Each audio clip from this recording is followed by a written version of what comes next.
The de facto leader of Syria, Ahmed al-Sharaa, chose to do the interview in the presidential palace built by the Assads. He told me he wasn't surprised that the old regime collapsed so quickly. Syrians, he said, needed to keep calm to tackle all the problems they face. You've made a lot of promises. You said that you'll respect the mosaic of different sectarian groups here in Syria, minorities as well.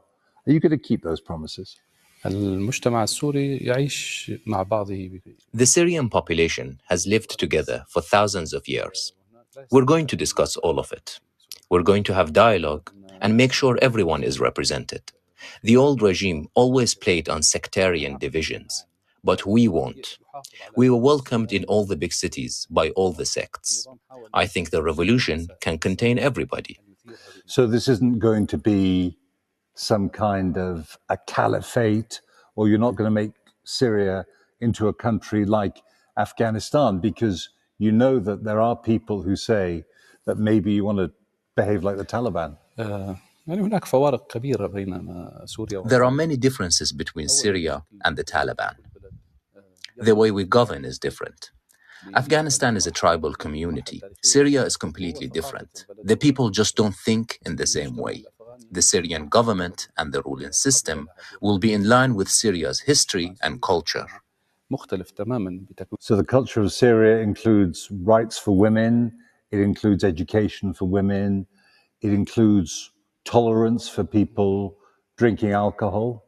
Is that all acceptable to you? When it comes to women's education, of course.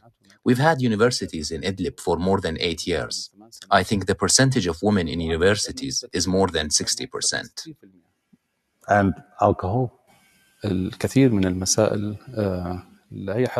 There are many things I just don't have the right to talk about because they are legal issues. There will be a Syrian committee of legal experts to write a constitution. They will decide, and any ruler or president will have to follow the law. Let's talk about wider issues that you face. First of all, this country is broken. There is massive amount of destruction. The economy is destroyed. There are huge debts.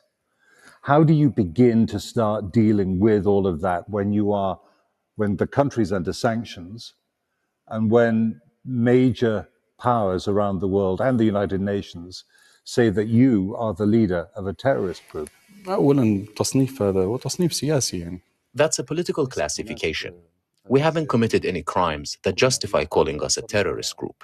In the last 14 years, we haven't targeted any civilians or civilian areas or civilian targets. I understand some countries will be worried by that designation, but it's not true. Now, after all that has happened, sanctions must be lifted because they were targeted at the old regime. The victim and the oppressor should not be treated in the same way.